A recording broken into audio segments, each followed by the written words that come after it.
ബസ്സിൽ ലൈംഗിക അതിക്രമണം എന്ന പേരിൽ സോഷ്യൽ മീഡിയയിൽ യുവതി വീഡിയോ പ്രചരിപ്പിച്ചു.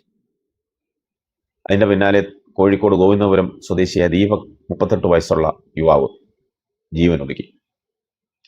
കിടപ്പുമുറിയിൽ തൂങ്ങി മരിച്ച നിലയിലാണ് ദീപകിനെ കണ്ടത്. സോഷ്യൽ മീഡിയയിൽ തന്നെ കുറ്റപ്പെടുത്തി യുവതി വീഡിയോ പ്രചരിപ്പിച്ചതോടെ ദീപക് ഏറെ മനോവിഷമത്തിലായിരുന്നു. 30 ലക്ഷം ആളുകളാണ്, 1-2 30 ലക്ഷം ആളുകളാണ് ആ വീഡിയോ സോഷ്യൽ മീഡിയയിൽ കണ്ടത്. ദീപകിനെ കുറ്റപ്പെടുത്തി രണ്ടാമത് യുവതി മറ്റൊരു വീഡിയോ കൂടി പോസ്റ്റ് ചെയ്തു. സമൂഹത്തിൽ തന്നെക്കുറിച്ച് മോശമായ ഒരു ചിന്ത ഉണ്ടാക്കാൻ ഈ വീഡിയോ വഴിയൊരുക്കുമെന്ന് ദീപക് പല സുഹൃത്തുക്കളോടും പറഞ്ഞതായി പറയപ്പെടുന്നു. സംഭവത്തിൽ കോഴിക്കോട് മെഡിക്കൽ കോളേജ് പോലീസ് അസ്വാഭാവികമായ മരണത്തിന് കേസ് രജിസ്റ്റർ ചെയ്തു. ഗോവിന്ദപുരത്തെ ഒരു സ്വകാര്യ സ്ഥാപനത്തിൽ സെയിൽസ് മാനേജരായ ദീപക് ജോലി സംബന്ധമായ കാര്യങ്ങൾക്കായി കഴിഞ്ഞ വെള്ളിയാഴ്ച കണ്ണൂരിൽ പോയിരുന്നു.